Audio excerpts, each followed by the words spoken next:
Hello and welcome to the W Show. I'm Sarah Ollie and we've got a stacked panel today because Riley Beveridge is back in the house alongside Sarah Black and our special guest from the Dogs, Jess Fitzgerald. Hello, Jess. Hello, thank you for having me. Great to have you here. We'll get to you and the Dogs in just a little bit, but Riles, some news to begin. And yes. Deadline day, it's come and gone in the men's competition. Will we see a similar flavour in the W space? I think we will. We love the scenes that we saw in the men's deadline day last Wednesday. There was a whole bunch of deals getting done. Charlie Curnow, Zach Merritt, Christian Petrarca, all in that last day.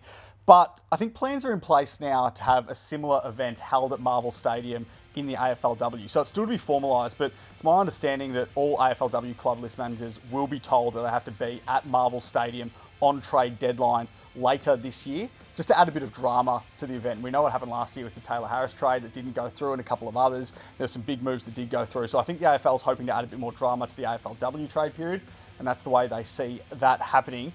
Speaking of the trade period though, guys, all AFLW club list managers are meeting today in a sort of semi-formal speed dating session at the Pullman Hotel in Melbourne. So these are held regularly every year, but essentially it's for list managers to get a sense of who's contracted, who could be available for clubs elsewhere, what other clubs want in the trade period. So even though we're 2 months away, essentially the trade period for AFLW is starting now. All right, don't bury the lead. In the meeting, which names are being broached today? Well, there's two that I'm looking at, and one is Eden Zanker, one of Melbourne's gun players, and one of our favourites here on the show, having been a previous guest, but she's uncontracted. She's had some pretty significant interest from both Fremantle and West Coast, so she has links to WA, so it's no surprise the Eagles and the Dockers are both coming hardest for her. She's had a deal on the table from the Demons all year, but she's still yet to sign it, and I think when you get to this stage of the season, that means there's a real unknown on her situation. The other one that I'm watching is Anya McDonough at the Hawks. So there's been a bit of a contract squeeze at Hawthorn, and clubs think that at least one, maybe two players could be pushed out of the Hawks at the end of the year.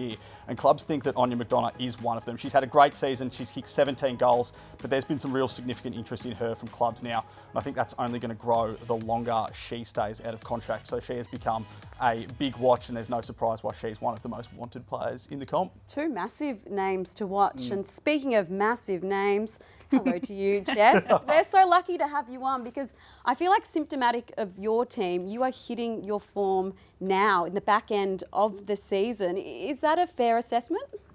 Oh, well, no, thank you for saying that. I'm not sure. I think it's just a byproduct of the way that the team plays. And yeah, obviously didn't have the start to the season that we would have liked, but I think the way that we've managed to turn things around, especially in the last few games, has been really pleasing. And yeah. Oh no, what are we showing? Look at this goal. Look at this goal. Talk yourself up a little bit more. But that incredible goal from the boundary line up in Mackay, you are playing very well. It's not just the team, you too, my friend. Thank you.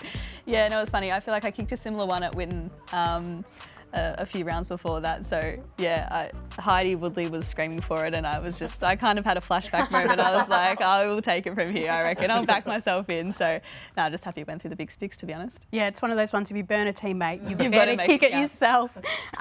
Just speaking about the team more generally, things have really shifted. Unfortunately, too late for that finals run. But you're averaging winning margin of 60 points, 10 goals, which is huge in AFLW in your past month of footy. What has changed? Has Tam Hyatt sort of, lifted some of the brakes? Because those early games, that one against Richmond in particular, it was really hard and congested footy. But now it's free-flowing, it's open. Has there been a bit of a shift in game plan? I think some of the early losses actually kind of have helped us in the back end. We got to take some of the learnings away from those games and tweak a little bit of our method and really hit the training track and kind of really flesh it out. And I think, it's coming to the forefront of our games. And yeah, we are putting up big scores, but she's just asking for simple brilliance, which is, I think, great for our group. We've got a lot of players who are just raw talent and just crack in. You've got Griggy and Big Mac, Emma McDonald. So players like that down the forward line, if we just get it into them and let them get to work, then the scores will come on the board, which is exciting. Simple brilliance, I like it. We'll be sticking with that one next year, I reckon. Yeah. Speaking of, Elaine Grigg and Emma McDonald, some big personalities at the Doggies. I'd put yourself in that category. All right. Bring a bit of fun, bring Yep. a bit of chaos, and we've done some social trolling because we love to do it. And one thing that has stuck in my head from your social presence are your jump scares, your scare cams with your mum. Your poor mother. Oh man. What? Yeah. Is she still speaking to you? Are you still living at home? Oh, I am still living at home. Yep. I have given her, oh, she would be loving this. I've given her a bit of a break, which I think is maybe a tactic, and then I can come back and she's not prepared for it, and I'll hit her again. But no, it's a bit of fun that we have, and she always gives a pretty good reaction, so you can always count on her for that. What is your mum's name? Melissa. Yes. Melissa. Shout out to Melissa if you are watching, which you no doubt are. But the vibes are just good all round at Whitten Oval at the moment, even in the air. And this was an announcement made while the team was coming back from Mackay. It's very good morning to you all. You have the speaker for the phone deck. Even though it's daytime and we can't see the stars outside, there's plenty of stars on board, of course. And we'd like a big shout out and special mention to Emma McDonald.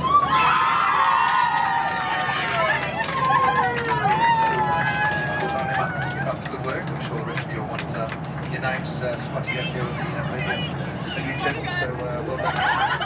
Yeah.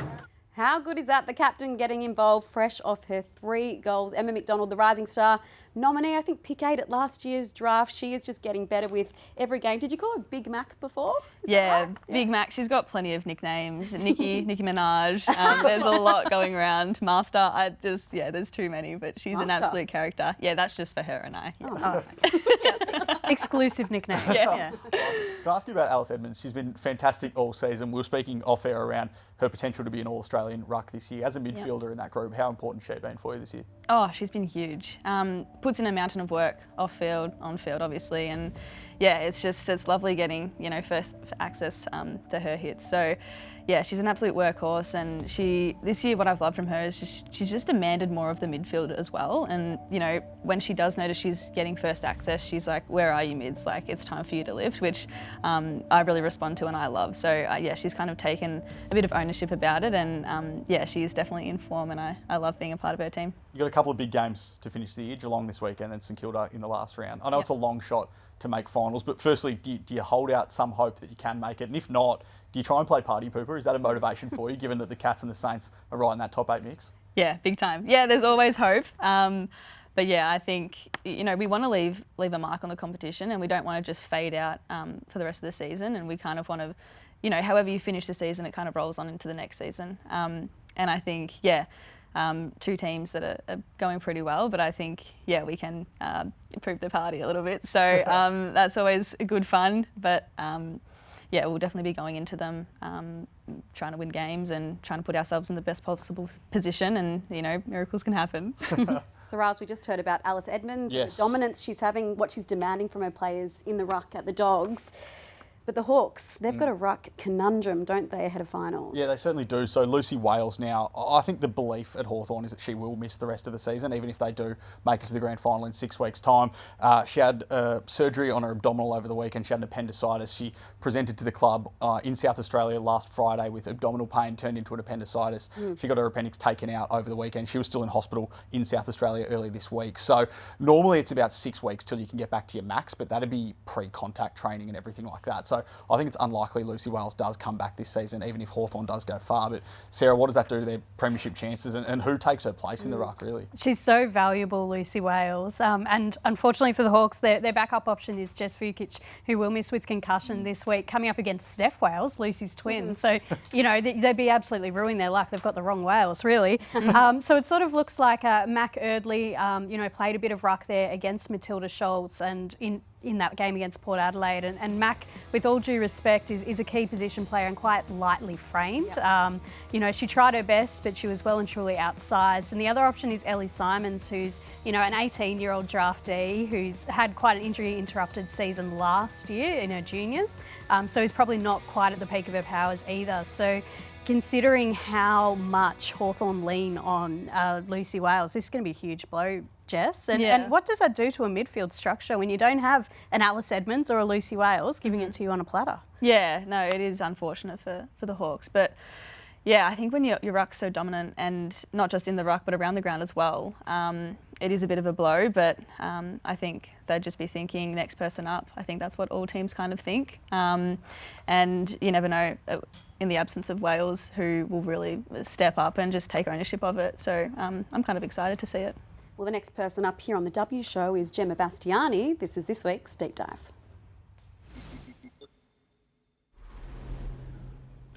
team. I know that there's a general consensus that Ash Riddell is going to win the W award. She equalled the disposal record and then broke it twice more throughout the season. But I want to make the case for 2 other players because that makes things way more interesting. First one, Sarah Ollie's going to love it. It's clearly Ella Roberts. She's equal third in the comp for contested marks, and that's the game style that West Coast are bringing this year, that contested marking, high-flying game style, and she is the leader of it. She's only 20 years old as well, and averages 5.3 score involvements, which is massive. Got a few highlights of her throughout the season here as well. The way that she's able to just gather the ball cleanly, get her arms free. Look how smooth she is through the contest, and then hits up a target inside 50 beautifully. And again, just that smart ability to lose her direct opponents. This is Ella here on Georgie Prasparkas. The speed with which she loses her opponent and then gets on the run herself to send the ball inside 50. It's so impressive for such a young player, and it shows that footy IQ. Loses it, gets it back again, inside 50. Charlotte Riggs, you'd love to be her on the end of those kicks inside. This is a bit of a weird one. Bear with me. She's moving forward, and look at the way she just drops her direct opponent off, knowing that her opponent's going to run inside 50, assuming the ball's going to go in. She just sits up a little bit to become another link in that chain, unsettle a defence. It's just little things like that that make her so, so good. There is another player that we're going to talk about, and if there's a week where I don't talk about Jasmine Garner being the best player in the comp, it's a week that I'm dead. So let's talk about Jasmine Garner. She's equal second in the comp, 4 goals this year, which is pretty remarkable given she's missed a game and only played a quarter of another because of that ankle injury. She leads the comp for average score involvements as well, so that ability to go from contest, inside 50, either set up a teammate or hit the scoreboard herself, it's unparalleled in the AFLW. And a whole host of other stuff, her ability to use the ball. We know that she's super skillful. But what I want to show is what she does without the ball. If you look at her here, she acknowledges that inside 50 at a stoppage, Alice O'Loughlin is their most dangerous player. So she just does a little bit of work to create a bit of space from Kira Mueller for Alice O'Loughlin to get her into space and do some damage. This is another kind of weird one. This is Jazz here. She doesn't get the ball, but she just owns the corridor space as they go end to end. And that ability to just be disciplined, sit outside, get forward, and then we see she's still owning that corridor space. So when the turnover happens and they want to switch the ball back out this way, she's very quick to just defend that space, worry it enough that they choose not to go this way. Brooke Tonnen then has to go back to the congested side of the ground. It's much easier for her teammates to defend that part of the ground than it is to defend the open side. So I think Jazz, she's good, guys. Should she win it, or is there someone else that you're thinking? She's more than good, Jazz Garner. But Gemma, you know I love Ella Roberts. I'm sticking with my girl, Ella Roberts. Riles, who's going to win the league? I'm sticking with Kate Hall. Okay. Sticking with it. All right. Yeah, Sarah? Who will win? Yeah. Ash Riddell. Who do you want to win? Jazz Garner. Sorry, Ash. What about you, Jess? I mean, as a player and you see how everyone's going about their footy, who do you think is going to win the league best and fairest? Yeah, I'm a big Jazzy Garner fan. Yeah. I would love to see her win it. Yep.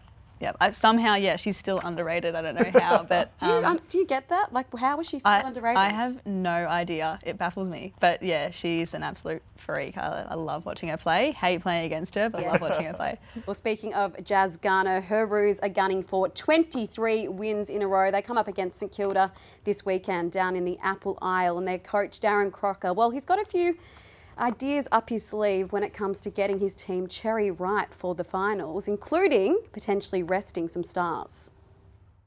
Yeah, we've got the tricky between round 11 and round 12, a 5-day break with the travel down to Tasmania. So that's a tricky little one for us. So we'll have a look at the loads and who we feel needs to play. Both, maybe players that may only need to play one of those 2 games, or if we manage them in-game as well. So this is a luxury the Roos have when there's ostensibly said they've sewn up the minor premiership. Have we already seen the resting begin though? They're a very clever team, North Melbourne, and with that game locked in the bag against Adelaide, they were already pulling players from the ground. I love monitoring who's on the bench. And it was Jazz Garner, Kim Rennie, Kate Sheila, Emma Carney and Jenna Bruton. So a few injury prone, few veterans and, you know, your ruck who you don't want to lose. So, and looking at the numbers post-match, Jenna Bruton and Bella Eddy only had 60% game time. So that's huge from them. They're just already just doing some little subtle management there. We were chatting before, Jess. You reminded us that, in fact, North Melbourne may not have won 22 in a row. There may have been a little slip up there. A little blemish, yes, our pre-season match sim game. So unfortunately, it didn't quite count in the books. But yeah, we like to just have that in the back of our minds. How'd you beat them? What's the secret? Yeah. Unsure. But no, they're tracking very well. Very envious, to be honest. Unsure. So helpful for St Kilda if they're watching. But speaking of the Saints, Sarah, every week more injuries. How are they situated? It's quite incredible the rate of serious leg injuries, in particular, broken legs, broken ankles that St Kilda have picked up. Beck Ott is the latest. She's been the primary ruck this year and she's now out for the season with an Achilles issue. So they'll look to Reen Karras to play. Luckily, Janome Anderson and Nick Zenos have been cleared from the weekend. Jamie Lambert, I think, will play. That was more of a cautious issue with her. But yeah, things are getting pretty dire at the Saints. So remember, if you have more than 6 players on your injury list, then you go into top-up territories when it comes to naming your squad. And you could also name those top-ups within the team of 21. So they had Grace Hodder, their VFLW skipper, as an emergency last week. And, you know, they may well be in that territory again. Not ideal against North Melbourne. They're doing remarkably well though, aren't they, St Kilda? So that game is in Tasmania. And speaking of Tasmania, Riles, you've got an update when it comes to the 19th team and the list rules. Yeah, ahead of their entry into the competition in 2027. So the AFL's been canvassing the 18 clubs over the last couple of weeks, as well as Tasmania as the 19th side coming in around what their list rules for their initial list build will look like. I think the first big one that we should get to is that the clubs would have the ability now to protect players from Tasmania, which they haven't had in the past. That's why Brisbane was powerless to stop Em Bates and Greta Bodie going to Hawthorn. Sydney, Collingwood, couldn't do anything about Chloe Malloy going to Sydney. So clubs would be able to protect a certain amount of players. The Western Bulldogs would be able to say to you, Jess, you're not going, you're staying here, you're under contract, we're keeping you. Every unprotected player, though, would become a free agent. So Tasmania could sign them if they agree to go there. They'll have 3 top 10 picks in year 1 and then an extra 2 top 10 picks in year 2. They'll also have a sign-on fund to attract rival talent. So if they were going after a player, that's money that would sit outside either the salary cap or the tiered payment structure, regardless of what it is at the time, to then attract players to go down to Tasmania and play their footy there. But that is a big one, that the clubs would be able to protect players from going down there, because we've seen some clubs, Brisbane in particular, when expansion has arrived in the competition, not happy, absolutely plundered from talent from rival clubs. So yeah, clubs now able to protect players. All right, when it comes to this season, though, we are getting to the business end. So let's bring up the fixture for round 11. The showdown on Friday night, then on Saturday, the Swans and Eagles, the Dons and the Hawks, the Dockers and the Tigers, and then a big one, Brisbane and Melbourne. And as we flick over to Sunday's action, Jess's Dogs and the Cats, the Roos and the Saints, Carlton and Giants, and the Suns and Collingwood. And when it comes to Carlton's match at Icon Park, this is the 9th annual Carlton Respects Game. Join Carlton as they stand together to raise awareness and advocate for a future free from violence. Show your support and grab your tickets now. Adult tickets are just $15. And if you're under 18, you go for free. And Sarah, you're all decked out. I like a bit of the orange against the navy blue. It pops. Yeah, it does. And it's fitting playing GWS, the orange team. Yes, that this will be the case. If you want to get your hands on some Carlton Respects merch, you can buy that at the ground or from the website. And part of the proceeds do go to programs to prevent violence against women. So, you know, Carlton Respects, get around it. Beautiful. Looking forward to that one. And looking forward to the showdown on Friday night. This one is always on for young and old and traditionally attracts a massive crowd, as we're about to see. In the past, they've had 21,000, 8,000, 5,000, just depending on the capacity at the grounds. But how good does that look? This will be at Norwood Oval, so hopefully edging towards a sellout. I think around 9,000 potentially there. But Jess, how good does that look when everyone shows up like that? Are you envious of that kind of rivalry that these two sides have? Yeah, a little bit. Yeah, I think playing against Port Adelaide is a crazy experience. Their fans turn up and they are vocal. So, no, but I also think it, whether you're the home team or the away team, it's pretty cool. But a showdown game is, it seems unreal. I'd love to be a part of it, to be honest. And one of the stars for Adelaide, always on and off the field, is Anne Hatchard. She sat down with our very own Gemma Bastiani to discuss her Mormon faith and the complications that brought on with her relationship with her father. Looking back, I get quite upset because I didn't talk to him for quite a long period in my life. It was probably from about 14 years old to about 4 years ago. And that kind of started because I couldn't play my sport, the thing that I loved. And then I was able to come out and embrace my sexuality, and then I guess part of me is like, that's something else my dad probably won't accept from me. So I guess there was lots of things that kind of played on my mind, and I guess, that confidence in just being myself, I just feel like, I let him down again. Another powerful interview from Gemma Bastiani. Head to the link on the screen to watch the full version. Riles, another game which is going to be up in lights this weekend, the Swans and the Eagles. It's kind of like a final come early, isn't it? Because the winner almost is guaranteed to play and the loser, well, the opposite can be said of them. When it comes to what Sydney and the Eagles to do in game, we all kind of collectively feel, don't we, that Daisy Pearce has a few more levers to pull. Yeah, she's been able to do that a lot this year, which is why West Coast is in a position now where they're gunning for finals at the end of the year. The way she's turned this program around over the last couple of seasons has been remarkable, really, and you can see up there some of the things that she does do in terms of helping West Coast in game. This one's going to be massive in the sense that the Eagles need to win, I reckon, one of their last two to make finals. They've got the Swans this week away from home. That's going to be a really tough test. And then Carlton, another side that's gunning for the top 8 in the final game of the season. So they'll be relying on those aspects that we just showed there from Daisy to help get them over the line in at least one of those two and lock up, hopefully, a finals berth for them. Arguably, though, Sarah, the match of the round. It's on Saturday night. Brisbane and Melbourne, two of the best teams in the competition. It's kind of been that way since day dot, hasn't it? And it's a game that will almost decide the second seed. Yes, these two teams actually played each other in their very first game way back when. But all season we've been talking about who is this second seed, who is the one who's going to challenge North Melbourne. This could be the defining game to work out that pecking order, and is important when it comes to the race for top 4 and seedings around that. Head to head, the Lions have had the wood most recently, and the D's, their last win against the Lions was that grand final way back when up in Springfield, the very first game up in Springfield. So two different game styles we're going to be looking at here. Brisbane, what I love about the Lions, they're just ferocious. They are so hard at the footy.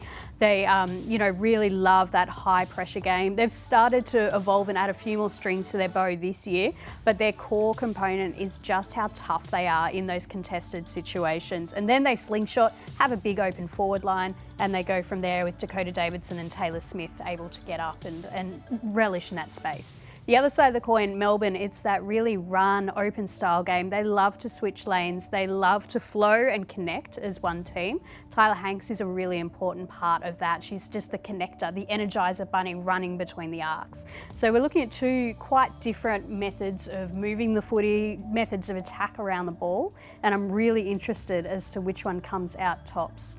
Jess, looking at these two sides, you've played them a lot over the last few years. Who is the second seed?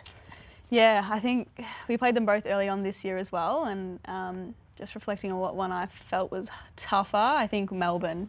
As you just showed, their run and carry game, sometimes it's very daunting. You just feel like you're chasing. Like, when is this going to stop? But yeah, they are a well-oiled machine, and I see them winning this game. Jess, thanks for joining us. Best of luck against the Cats I think it's in the Rat this weekend, isn't it? Ballarat, yes. Come on down. Bring it on. Bring your beanie. Yeah, Riles, great to have you both on. And thank you for joining us on the W Show. Make sure you get down. There's just 2 rounds left of the home and away season. The link for tickets is on your screen. We'll see you at the W.